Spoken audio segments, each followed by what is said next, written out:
Alright, I wanted to get this out before I had to go to work, but hey, welcome to July 17th.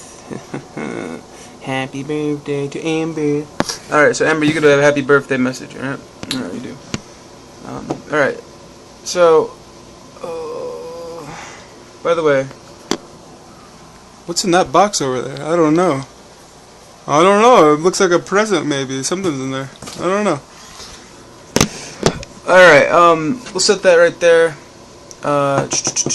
Yeah, like I said, we're gonna talk about Shin Megami Tensei 4. No subtitles, simple and clean. I like it. I like it like that. Alright. So, Shin Megami Tensei 4, man, what's going on with this game, man? There's so much stuff that comes with it. No, it really did come with a lot. Like I said, 180-page strategy and design book. Artwork's really good in it. Comes with this big-ass case because it has a lot of stuff inside of it. And it comes with a 3DS case. But that's... you don't care about that. Nah, Taloki don't care about that. Alright, let's get on to the game, man. So I'm only, I want to say about 4 to 5 hours. 4 to 6 hours, maybe? Something like that. So this is my first hours in Shin Megami, I guess you could say. And what am I thinking of it? You know, I'm thinking... it's better than Devil Survivor. Hands down, it poops on Devil Survivor. Devil Survivor, get out of here. That game felt like a letdown, but I'll talk about that some other time.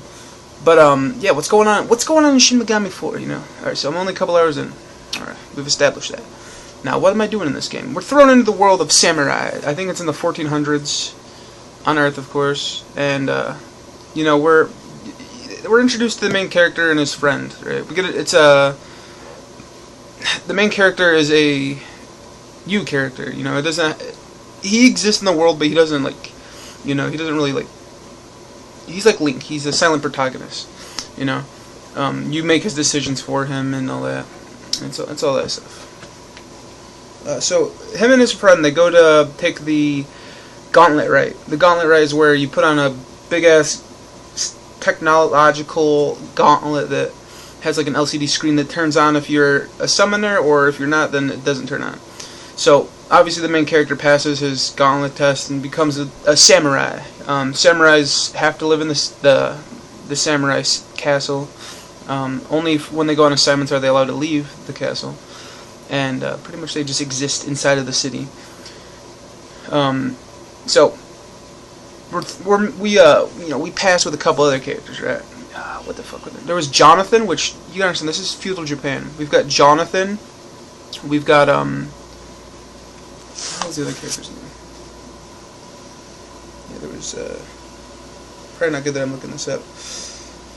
We got Jonathan, Walter, Isabeau, Navarre. And then we've got like the leader and stuff that we meet and all that. We're basically introduced to the samurais like right away.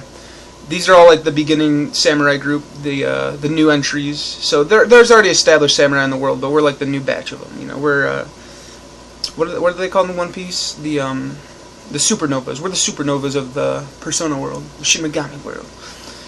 So basically, right from the beginning, they're like, all right, it's time for training. You're gonna go down into this dungeon. We're gonna give you a couple assignments. Once you're down there, you're gonna do a couple things, and then you're gonna come back out, and that's your first assignment.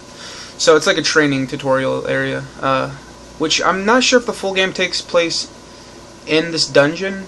I can't remember what the dungeon was called, but it's just like some dungeon at the city that demons are down there. And at this point, the characters have no idea they're fighting demons. So you go down there, and you basically do tutorial missions.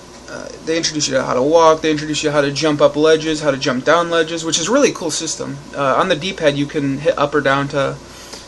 like, let's say you go over to a hole in the ground. If you hit down, your character will look down, and then he can jump down there, if it's a hole that he can jump down. What is Shin Megami Tensei 4? It is a turn-based RPG.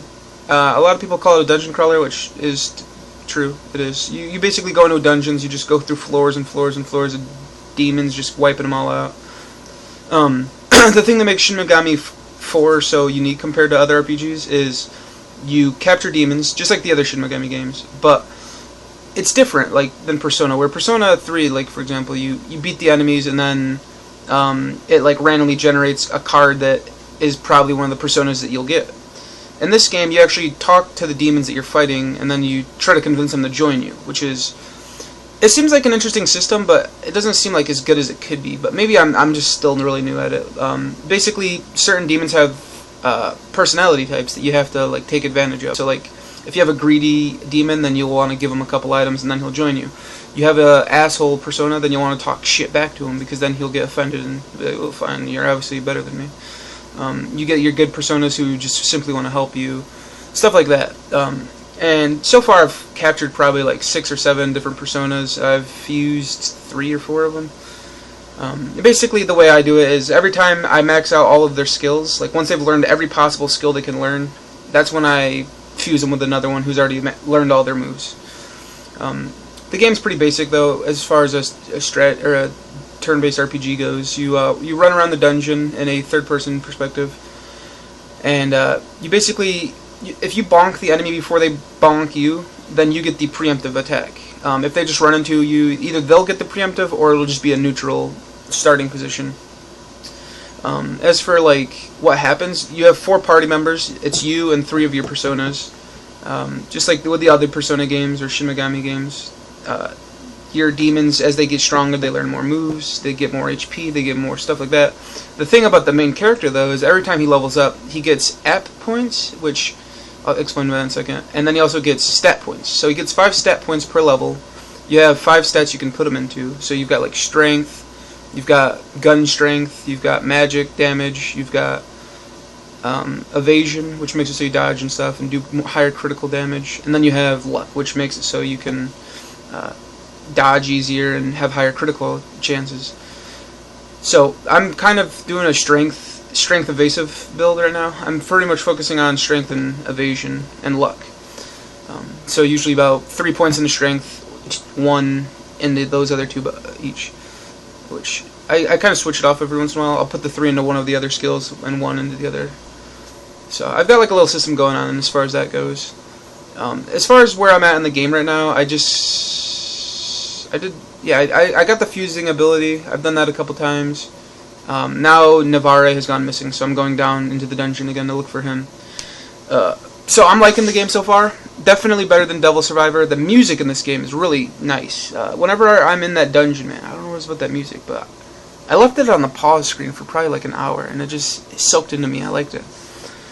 Same with the town music. Town music's pretty cool. Battle music's pretty nice. The game came with a 8-track CD, so I'll probably listen to that sometime.